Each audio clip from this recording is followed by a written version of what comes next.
Perkenalkan, nama saya Amrizal Effendi dengan NIM 123370147. Di sini saya akan menjelaskan sedikit tentang hidrologi di tambang. Hidrologi merupakan cabang ilmu pengetahuan yang mempelajari keberadaan dan pergerakan air di bumi. Menurut American Geophysical Union, hidrologi adalah ilmu yang mempelajari pergerakan, distribusi, dan kualitas air di bumi, termasuk siklus hidrologi dan sumber daya air. Hidrologi merupakan studi tentang air di bumi, mencakup aspek fisik, kimia, dan biologis air, serta interaksi dengan lingkungan. Prinsip fisik dan matematika yang mengatur perilaku air di bumi dipelajari dalam ilmu hidrologi. Siklus hidrologi ada 3. Yang pertama adalah siklus hidrologi pendek, yaitu proses di mana air laut yang menguap, terkondensasi dan menjadi awan, kemudian terjadi hujan dan jatuh ke laut.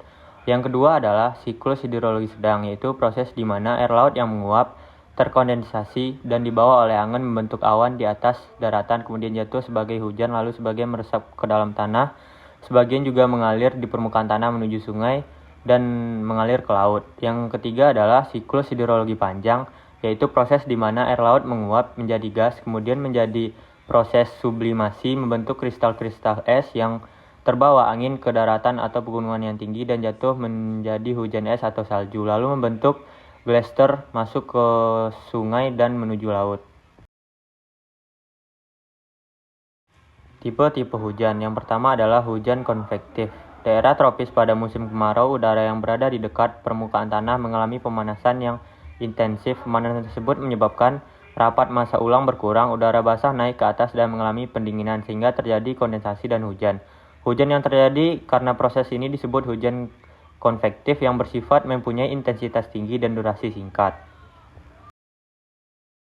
Yang kedua adalah hujan siklonik, yaitu jika massa udara panas yang relatif ringan bertemu dengan massa udara dingin yang relatif berat, maka udara panas tersebut akan bergerak di atas udara dingin.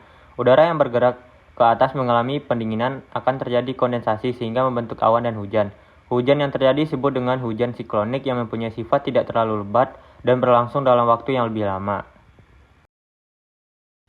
Yang ketiga adalah hujan orografis, yang dimana udara lembab yang tertiup angin yang melintas daerah pegunungan akan naik mengalami pendinginan, sehingga terbentuk awan dan hujan. Sisi gunung yang dilalui oleh udara akan banyak mendapat hujan, maka disebut dengan lereng hujan. Sisi belakangnya yang dilalui udara kering disebut dengan lereng bayangan hujan.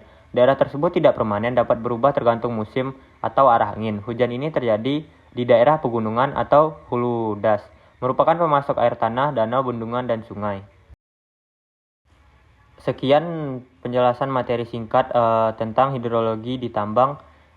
Apabila ada kesalahan kata, mohon dimaafkan.